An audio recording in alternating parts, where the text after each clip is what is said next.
ภูมิใจได้ยืนอยู่แผ่นดินนี้มาหลายพันปีเมืองนี้มีชื่อลือสาเขาฮักห่วงแหนเมืองเขาเหมือนดังสีมาแผ่นดินนี้มีชื่อว่าประเทศลาว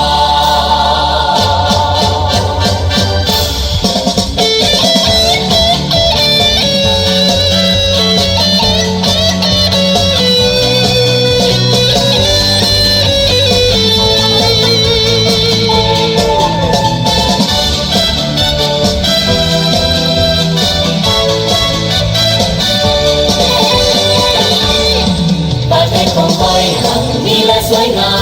มเป็นแผ่นดินทำงามล้ำสะดุดตามีธรรมชาติป่าไม้สายขนา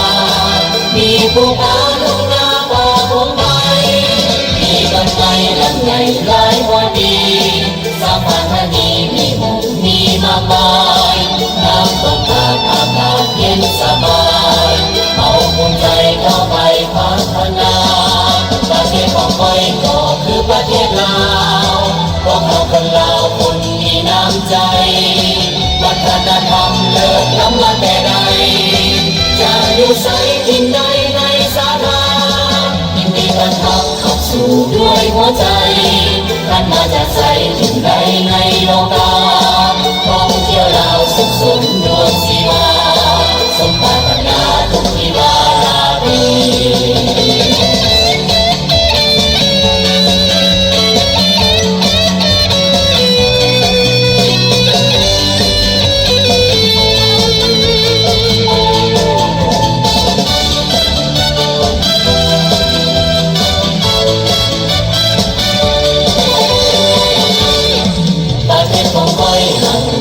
สวยงา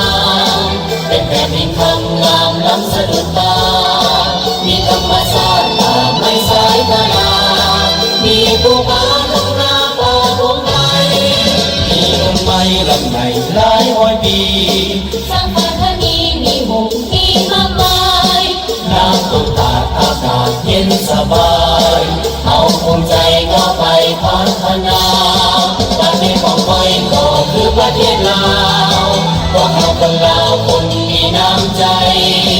วัฒนธรรมเลิศล้ำมาแต่ใด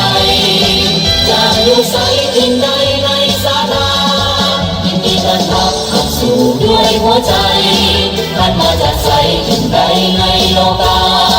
ท่องเที่ยวลาวสุขสนดวงชีวาสมปรารถนาทุกที่วาราดียินดีต้อนรับเข้าสู่ด้วยหัวใจท่านมาจากใสที่ใดในโลกา